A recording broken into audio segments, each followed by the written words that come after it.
Hi hello నమస్తే, welcome back to the channel Telugu రాజ్యం. నేను మీ రామ్. సోను సూద్ గారి మీద కేసు అయితే నమోదైందట. ఆయనకి అరెస్ట్కి దగ్గరలో ఉన్నట్టుగా అయితే కొన్ని వార్తలు వినిపిస్తున్నాయి. అసలు ఏంటి దీనికి సంబంధించి ఒక మంచి వివరణ, పూర్తి విశ్లేషణ సినీ మరియు రాజకీయ విశ్లేషకు దాస విజ్ఞాన్ గారి తెలుసుకుందాం. నమస్తే అన్న. నమస్తే. ఏం జరిగింది సోను సూద్ గారి లైఫ్లో, ఏం జరుగుతుంది అసలు, ఎట్లా ఉంది విషయం ఏంటంటే అందరికీ అర్థమయ్యేలా చెప్పాలి ఇది. మళ్ళీ చాలామంది సోను సుదర్శన్ అంటే ఏమైనా చేశాడేమో, ఈయనకు మనం ఇచ్చే విరాళాలన్నీ ఏమైనా అమ్ముకున్నాడేమో, వాడితో ఏదైనా కొనుక్కొని జల్సాలు చేసాడేమో అని అనుకుంటున్నారు. Nothing like that. బ్రాండ్ అంబాసిడర్గా ఉన్నప్పుడు కొంతమంది కొన్ని రకాల ఇబ్బందులకి గురవ్వాల్సి వస్తుంది. ఈయన కూడా అలాంటి ఇబ్బందే పడ్డాడు. అంటే ఫౌండేషన్ వల్ల ప్రాబ్లమ్స్ వచ్చాయా ఆయనకి? అసలు దానికి దీనికి సంబంధమే లేదు. ఇకపోతే ఇప్పుడు నువ్వు లక్స్ సబ్బు వాడావు, ఓ లక్స్ ఎందుకులే, ఫేర్ అండ్ లవ్లీ 6 వారాల వికసించే వంటి ఛాయ, ఓకేనా? 60 ఏళ్ళ నుంచి వాడినా ఇప్పటివరకు నాకు తెలిసి ఎవరికి కూడా అద్భుతం వచ్చినట్టు నాకు తెలీదు. నాకైతే తెలియదు, నేను ఓపెన్గా చెప్తాను. అది పేరు మార్చుకొని ఇప్పుడు గ్లో అండ్ లవ్లీ అయిందిలే, ఓకేనా? ఎందుకు ఇంత ఆర్భాటంగా మాట్లాడుకుంటున్నాము అంటే because that was nothing happen. కానీ అయినా సరే వాడుతున్నారుగా, ఇప్పుడు కూడా వాడతారు. నువ్వు ఒక్కసారి లేదన్నా హాస్టల్ తెలుపు, కనీసం 10 ఫేర్ అండ్ లవ్లీలు వస్తాయి నీకు. దే యూజ్ ఇట్, అదంతే. పీపుల్ ఎడిక్టెడ్, వాళ్ళకి అదొక ఆనందం.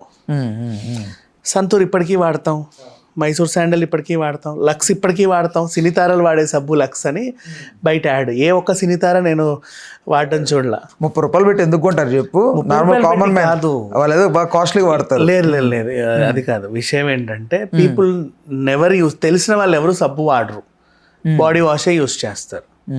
సోప్ అసలు యూస్ చేయరు బాడీకి. అందుకు అది లక్సే కానీ ఇంకే విక్సే కానీ వాట్ ఎవర్.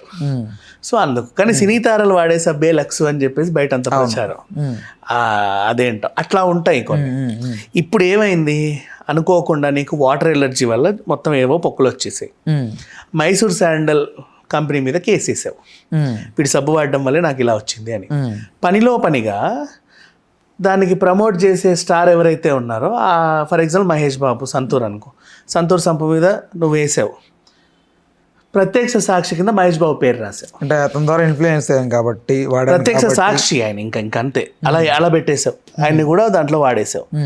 ఇక్కడ విచిత్రం ఏంటంటే కోర్టులో ఏదైనా కేసు ఉన్నప్పుడు మనుషులు ఎవరైనా సరే, నువ్వు చిన్నోడవా పెద్దోడో వాట్ ఎవర్, ఈవెన్ ప్రెసిడెంట్వా ప్రైమ్ మినిస్టర్వా నాకు అనవసరం, ట్రంప్వా నాకు అనవసరం, కోర్టు నుంచి ఇంటికి అయితే నోటీస్ వెళ్ళుద్ది, ఇదేదో మీ మీద ఇది ఉందండి, ఇందులో మీ ఇన్వాల్వ్మెంట్ ఉంది, దీనికి సమాధానం చెప్పండి అని. నువ్వు ఆ సమాధానం నీ అడ్వకేట్తో చెప్పించవచ్చు, తప్పలేదు. అంటే నువ్వే రావాల్సిన అవసరం లేదులే, ఆన్సర్ ఇవ్వాలి. లేదండి అదేదో నాకు తెలియదు, ఎవడో అడ్రస్ లేనోడో వచ్చేదో చేశాడు, అంతే, ఓకే, వీళ్ళకి సంబంధం లేదంట. ఒక రెస్పాన్స్ అనేది ఉండాలి కోర్టుకి. అంటే కోర్టు ఆర్డర్స్ మనం ధిక్కరించినట్టయితే. లేకపోతే అలా ఇప్పుడు సోను సూద్ విషయానికి వస్తే, అదేంటి రెజీ కాయిన్ బిట్ కాయిన్ లాగా అదొక కాయిన్. బిట్ కాయిన్లో ఇన్వెస్ట్ చేయండి, ఇంత పెడితే ఇంత వస్తాయి అని చెప్పేసి 15 లక్షలు ఇన్వెస్ట్ చేస్తే ఎంతో అవుతుంది అని ఏదో ఒక ప్రకటన వస్తే ఒక అతను దాని మీద ఇన్వెస్ట్ చేశాడు. అంటే దానికి యాడ్ ఇచ్చింది ఇతన బ్రాండ్ అంబాసిడర్, దానికి సోను సూద్ గారు అతను కొన్నాడు 15 లక్షలు పెట్టి. సోను సూద్ గారు బ్రాండ్ అంబాసిడర్ దీనికి? అదే అక్కడికే వస్తున్నా. ఒక అతను కొన్నాడు 15 లక్షలు పెట్టి బిట్ కాయిన్. ఆ కొన్న ఎవడు అంటే తను ఒక అడ్వకేట్, లాయరు, పైగా ఒక చిన్న కోర్టుకి జడ్జి. కొన్నాయన జడ్జి కూడా మెజిస్ట్రేట్, ఆయన చిన్న మెజిస్ట్రేట్. సో తనకంటూ పవర్ ఉంది, వాట్ ఎవర్. ఆయన అది కొని తర్వాత కొన్నాళ్ళ తర్వాత 15 లక్షలు ఏది అవ్వాల, మోసపోయాడు. తనకున్న ఇన్ఫ్లుయెన్స్తో కొంతమందిని అడిగాడు, అయ్యో అందులో ఎందుకు పెట్టారండి అది ఇది. బేసిక్ ఇక్కడ ప్రాబ్లం ఏంటంటే జడ్జెస్ ఎవరితో మాట్లాడకూడదు, అదొక రూల్ ఉంది తెలుసా? దేని గురించి మాట్లాడకూడదు? వాళ్ళు ఎవరితోనూ మాట్లాడకూడదు, ఏ ఫంక్షన్లకి వెళ్ళకూడదు, కత్తిరింపులకి వెళ్ళకూడదు, చీఫ్ గెస్ట్ లాగా వచ్చి కూర్చోకూడదు. జడ్జి అంటే జడ్జి ఇంట్లోనే ఉండాలి. జడ్జి పథకం వచ్చిన తర్వాత అతనికి పోస్ట్ వచ్చాక ఇంట్లోనే ఉండాలి. ఇంకా వాళ్ళకి ఏ ప్లేస్ అయితే కేటాయిస్తారో అక్కడే ఉండాలి. He should not go to public parties or any events or whatever.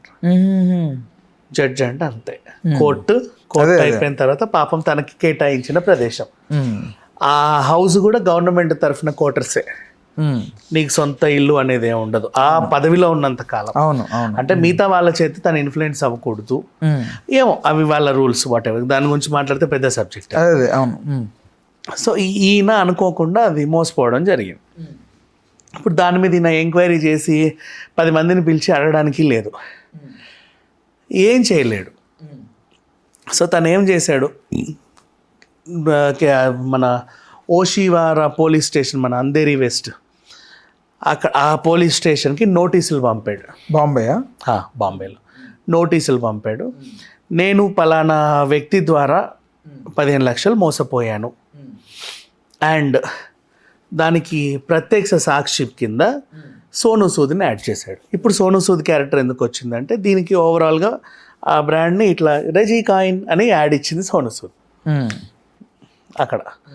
అంటే ఎవరో ఒకరు ఇన్ఫ్లుయెన్స్ లేదు. ఇప్పుడు రమ్మీ సర్కిల్కి కొంతమంది, బెట్టింగ్ యాప్స్కి కొంతమంది, అలా బ్రాండ్ అంబాసిడర్స్ ఉంటారు. దానికి ఈయన అయితే సోనూ సూద్ వల్ల నేను కొన్నానా నేను చెప్పాల, అంత అమాయకుడు కాదు కదా, బికాజ్ హీ మంచి ఎడ్యుకేటెడే.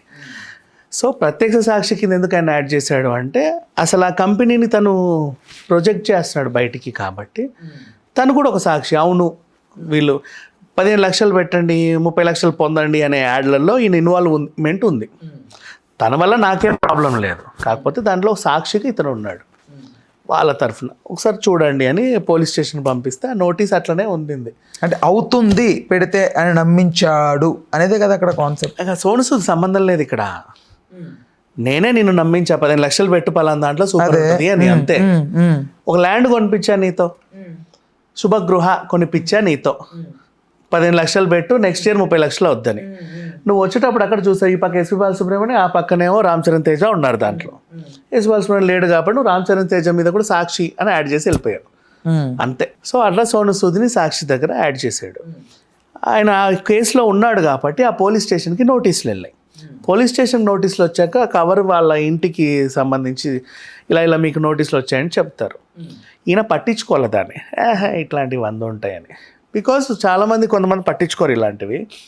మొన్న కూడా నేను ఒక రియల్ ఎస్టేట్ కంపెనీలో పెట్టుబడులు పెట్టాను, యాంకర్ సుమ దానికి బ్రాండ్ అంబాసిడర్, ఆ కంపెనీ ఎత్తేసారు, మాకు సుమే సమాధానం చెప్పాలి, మేము ఈమెను చూసే కొన్నామని వీళ్ళు అంటారు. బాధింపబడ్డ వాళ్ళు ఏంటంటే ఎలాగైనా డబ్బులు రావాలి కాబట్టి ఎవరూ కనబడకపోతే ఎవరైతే అక్కడ కనబడతారో వాళ్ళ మీద పడ్డం కామన్, ఇలా ఉంటుంది. నేను అందుకే స్టార్టింగ్ నేను లక్స్ సబ్ యాడ్ చెప్పాను, నీకు ఒంటి మీద పొక్కులు వచ్చాయని లక్స్ మీద కంప్లైంట్ ఇచ్చి సాక్షి కింద కరీనా కపూర్ని యాడ్ చేసామనుకో, అలా ఉంటుంది. బట్ ఇక్కడ కోర్టు నుంచి చాలా సీరియస్గా వెళ్ళింది police encounter by, because he is a magistrate.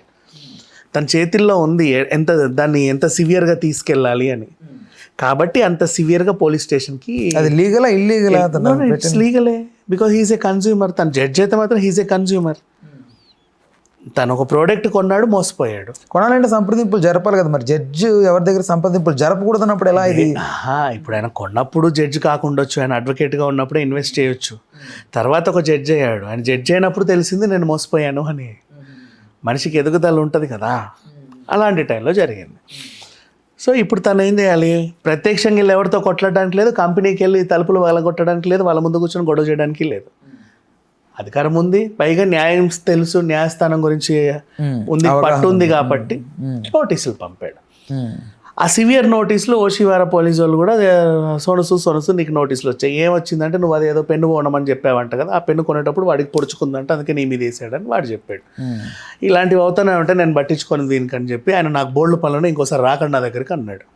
కనీసం ఆయన అడ్వకేట్తో ఒక రిటర్న్ నోటీస్ పంపినా సద్దుమణిగేది, ఆ పని చేయాల, అసలు కేర్ కూడా చేయాల.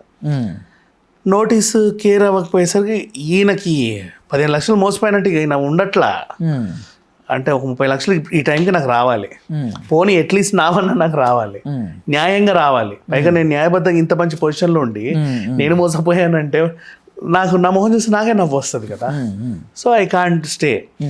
సీరియస్గా నోటీసులు వెళ్తున్నాయి, అవి వాటిగా రిప్లైలు రావట్లా. ఇప్పుడు ఏంటి, నాన్ అవైలబుల్ వారెంట్ ఇష్యూ అయింది. సేమ్ ఇంకో ఎగ్జాంపుల్ ఏంటి, కేజ్రీవాల్ లిక్కర్ స్కామ్లో. కేజ్రీవాల్కి కూడా పాపం ఆయనని అరెస్ట్ చేసింది నువ్వు స్కామ్లో ఉన్నావని కాదు, కవితని స్కామ్లో ఉన్నావని అరెస్ట్ చేశారు.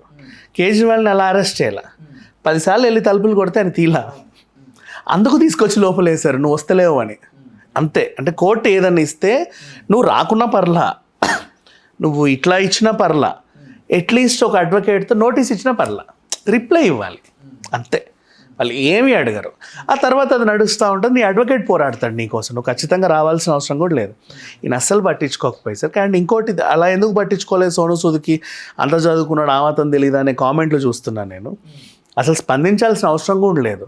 ఇప్పుడు నేనే ఉన్నా, నేను అడ్రస్ లేనోడిని, ట్రంప్ ఒక స్టేట్మెంట్ ఇచ్చాడు, ఇండియన్స్ పోతున్నారంట, నా మనోభావం దెబ్బతిని నేను ట్రంప్ మీద కేసు పెడితే వెళ్ళి పిలుచుకొస్తావా ఆయన్ని?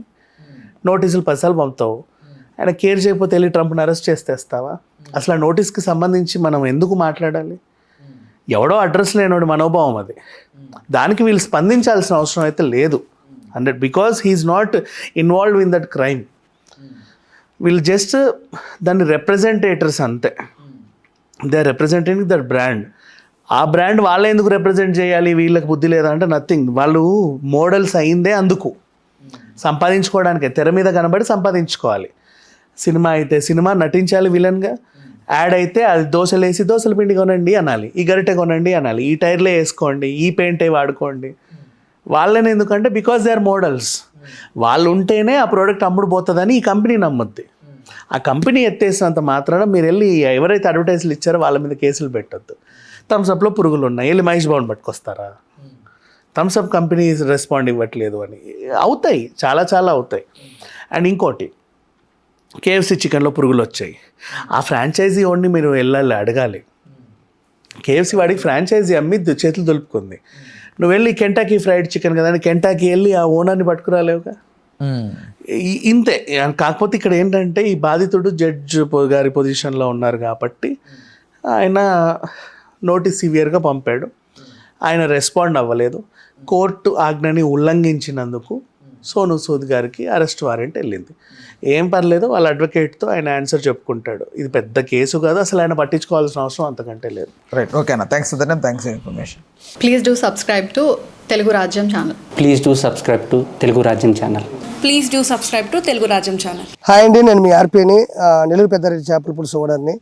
మీరు తెలుగు రాజ్యం అనే ఈ యూట్యూబ్ ఛానల్ సబ్స్క్రైబ్ చేసుకుని మంచి మంచి వీడియోలతో వస్తారు. Thank you so much.